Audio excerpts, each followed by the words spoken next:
घडामोडींचा आढावा घेणार आहोत। सुरुवातीला टॉप 9 राजकीय बातम्या पाहूया।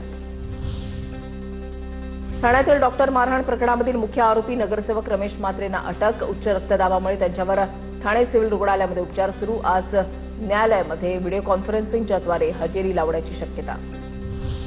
पुण्यातल्या मुंडवा जमीन गैरव्यवहार प्रकरण रजिस्ट्री रद्द करण्यात यावी। पुणे सत्र न्यायालयाचे आदेश। हवेलीच्या उपनिबंधकांना रजिस्ट्री रद्द करण्याचे न्यायालयाचे आदेश। मालमत्तेमध्ये स्वारस्य नाही, मीडिया कंपनीनं न्यायालयामध्ये सांगितलं। मला शिव्या द्या पण महाराष्ट्राला बदनाम करू नका। कनेक्टिंग लिंकवरील दरड कोसळल्याच्या घटनेवरून झालेल्या टीकेनंतर मुख्यमंत्री फडणवीस सभागृहामध्ये संतापले। ज्यांना कुत्र विचारत नाही ते मुख्यमंत्र्यांना शिव्या देतात। राज्याची बदनामी करणाऱ्या भाडोत्रींना सोडणार नाही, फडणवीसांचा इशारा। विधानभवनामधल्या दालनात उपमुख्यमंत्री एकनाथ शिंदे आणि शरद पवारांमध्ये भेट। कॅबिनेट बैठक सोडून शिंदे पवारांच्या भेटीला। महाराष्ट्र कर्नाटक सीमा प्रश्नी बैठक झाल्यानंतर पवार शिंदेंच्या दालनामध्ये गेले।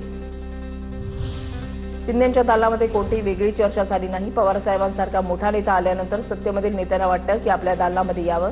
शरद पवार शिंदेंच्या भेटीवर रोहित पवारांची प्रतिक्रिया।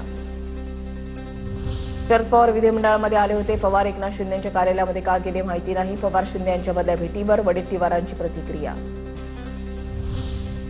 उपमुख्यमंत्री एकनाथ शिंदेंनी उपसभापती सचिन अहिर यांची भेट घेतली। उपसभापती कार्यालयाचा कार्यभार स्वीकारल्यानंतर एकनाथ शिंदेंकडून उपसभापती कार्यालयाला भेट। अंधेरी चांदिवलीमध्ये मराठी विरुद्ध अमराठी वाद। इंग्रजी स्पीकिंग क्लासेसच्या विरोधात मनसे आक्रमक। मराठी बोलणार नाही, इंग्लिश अकॅडमी संचालकांना मनसे पदाधिकाऱ्यांना उद्धट उत्तर दिल्याचा आरोप।